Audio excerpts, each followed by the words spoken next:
Hey, what's up, fam? This your boy Gary B. Have you ever been through a disaster before? Like an earthquake, tornado, or the hurricane like some of our families are going through right now? Do you have that emergency fund in order? I hope you do. I do. Hey, this is your boy Gary B. Welcome to another episode of Mentally Financial, y'all. Today's date is October 2nd, 2022. The year is almost over, y'all. Hey, this is crazy.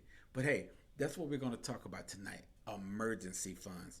We're going to take this thing serious, people, because I'm seeing people every day going through this crazy mess, and I'm sick and tired of it. So we're going to talk about that tonight, all right?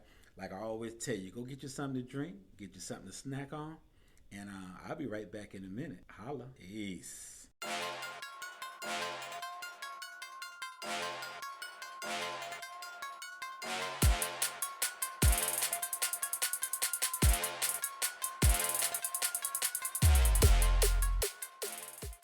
Yo, what's up, fam? This your boy Gary B. Tonight we're going to be talking about something a little different, okay? Well, tonight we're going to talk about hurricanes. Yes, we're going to talk about hurricanes. And you're talking about why we talking about hurricanes when this is the financial show? Think about it. Remember how we always talk about being financially prepared for things? Those of us who live in disaster prone areas definitely have to be up on these finances. You see what I'm saying? I volunteer for a very large organization that helps people during disasters. I'm not going to say the name of it, but yes, I do volunteer for a very big organization that goes out and help people. The reason why I'm bringing that up is because I ran into a lot of people since this last situation we had with this hurricane, and I've seen a lot of people going through some stuff that I wish they wouldn't have to go through. But these are natural disasters. We can't control them. That's a mother nature thing, and we just have to deal with it.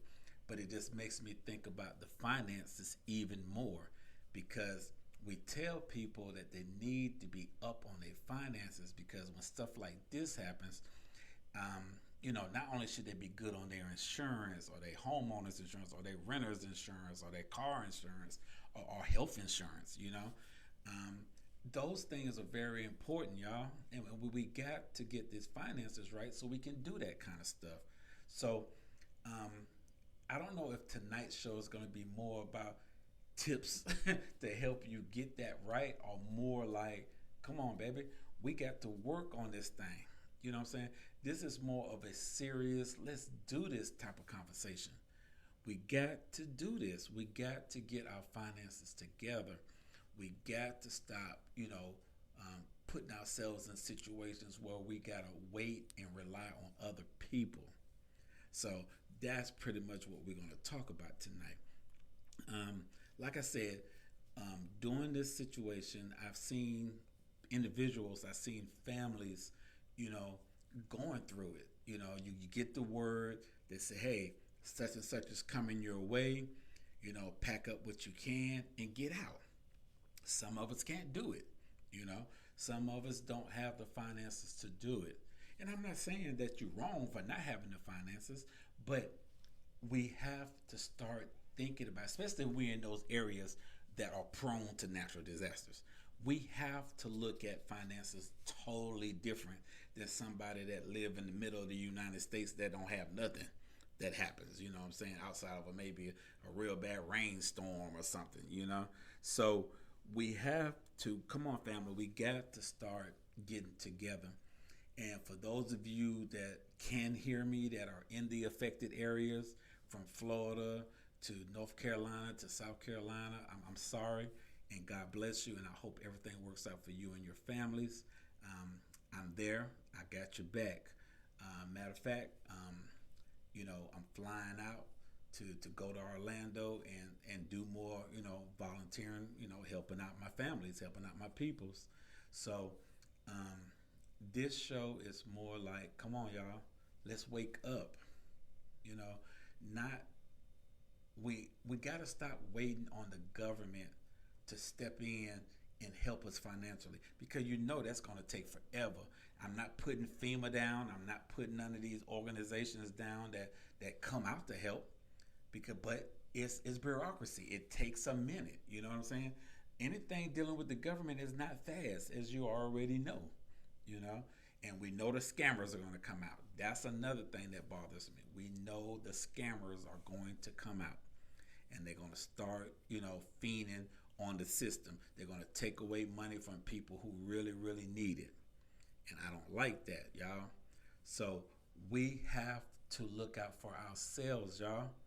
We have to look out for our families, okay?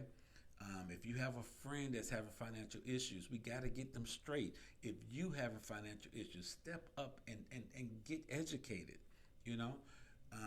Take that program that you can get extra money from, Start that side hustle that you can make money from. You know what I'm saying? Get that promotion at work. Whatever you got to do to make that happen, do what you got to do, because we have to stop doing this to ourselves, fam. Okay? So the point I'm making is that emergency fund is for stuff like this. Not only losing your job, not only having a little bit of extra money to just help when your car breaks down. We're talking about being able to get out, get away from disaster, get away from what's coming at you. That's what those emergency funds are for. We got to do this, y'all. So I don't have any tips for tonight, like I said, because my mind has been shifted over to the volunteer mind, but I wanted to bring y'all a show, and I wanted to get this off my chest, because I'm telling you, this is dealing with finances. This is dealing with people's, pockets, So that's the reason why I brought you a show, not just to fill a gap and not just to say I got another show, to put out for y'all. No, I want y'all to hear my voice, y'all. I'm being real with you, This is what emergency funds are for. This is why you have to get your finances in order. So when this is all over, I need for y'all to sit back, really evaluate what your money is looking like. If you have to stop going to the club for a couple of months, stop it. If you have to stop eating out for a couple of months, stop it. Go automation. You know what I'm saying? When you put that budget together, go automation. Put the money in the bank. Pay the bills automatically. Don't even think about it. Don't even worry about it. Just go to work, get paid. That direct deposit goes into the bank. Set that date for it to be paid, whatever bill it is, and pay it.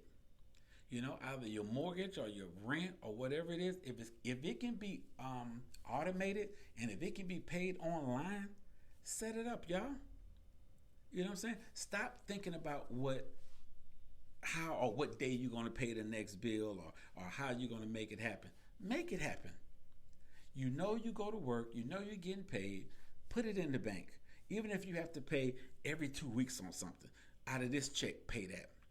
Out of this check, pay the rest. If you can't pay it all at one time, So that's what we need to do. Let's work on a budget. Let's cut out the spending right now. You don't need a new pair of shoes right now, unless you really do. If you don't need them, don't get them. If you don't need a new pair of pants, don't get it. So basically, for the next month or so, let's cut back, y'all. Let's do that. What these young kids and people say, the 30-day challenge. Let's do a 30-day challenge, y'all. And that challenge is to build a budget, live by that budget, cut your spending off for the next 30 days. Stop going to the clubs unless somebody else is paying. Stop going eating that extra food out there at McDonald's and Burger King until we get our finances in order, unless somebody else is paying. You know what I'm saying? So I'm not saying stop living. If somebody else want to pay, go do it. But your own money for the next 30 days. Sit down, because October 1st starts a new month.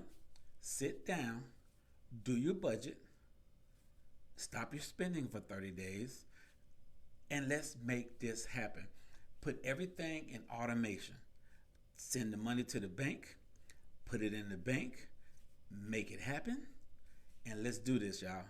I believe for the next 30 days, we can get back on track. And I'm not talking about my brothers and sisters that are in the affected areas because I know it's going to take longer for them.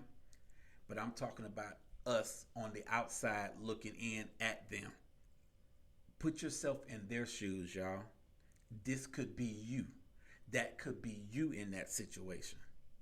So, with that being said, let's look at tomorrow at being better and making sure that we are not in that situation. And if we are, we will be ready. Okay? And I'm going to tell y'all, materialistic things don't matter. You can get them back. Okay? The personal things are different. Your pictures and and mementos and stuff like that. I understand. But that's what you got to do. What you do, get you a safe deposit box.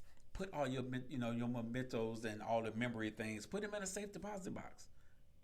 Put them in a fireproof box. Take it with you. Take those kind of things with you. But the TVs and the video games and all that, get renter's insurance. Get homeowners insurance. It'll cover all of that. I done seen people get renter's insurance for what? Like $5, $10 a month or whatever.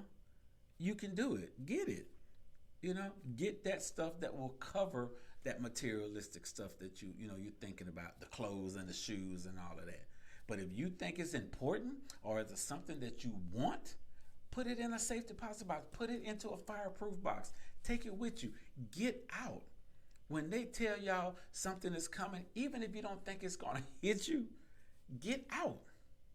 I'd rather have you talking and walking than be trapped somewhere and wait for somebody to come and get you. And then be trapped somewhere and wait for somebody to financially have to take care of you. I'm not saying don't get the money when they do come in and start offering the money to help you to get back on your feet. Yes, take the money. Do what you got to do with it to better yourself. Don't go out there and blow it. Get that money. Get your car back right. Get your house back right. Get your apartment back right. Get your clothes. Get your shoes. You know what I'm saying? Whatever it is, your food, whatever. Get that money and do that. But get away. So have that emergency fund so you can get away.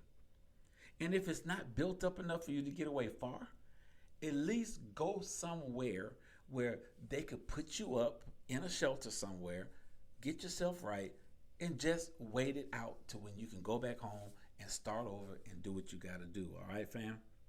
So I'm not going to make this long. I just wanted to come out and say that. Like I said, I want to say God bless to the people that's going through this. God bless to the families that have to watch their other families member go through this. And I know this ain't easy, and it's traumatic, especially the loss of life that has been found out, and I know it's probably going to be much more that we don't even know about yet. So I don't want to make this show a somber show, so I'm keeping it upbeat. I'm keeping it real. This is a wake-up call, y'all, for those of us who are not in this situation right now. Get that emergency fund together. Get your finances in order, y'all. Depend on yourself, not somebody else. So with all that being said, this your boy Gary B. I want to say thank you. I want to say I love you. And hey, until the next show, I do the research. You just got to follow. Peace. Thank you for checking out this weekend's episode, y'all. Mentally Financial coming to you earlier, and then we always been. Hey, it used to be 9, now we're coming at you at 12. Thank y'all for all the love and the support. Please keep reviewing my show. Please keep sharing it. Hey, I do this because I love you. You know what I'm saying? So follow me on Apple Podcasts. Follow me on Spotify. Follow me on Google Podcasts and all platforms out there that provide, podcasts. I'm your boy, Gary B. I want to say, hey, I'm here for you. I'll see you in the next episode. Peace.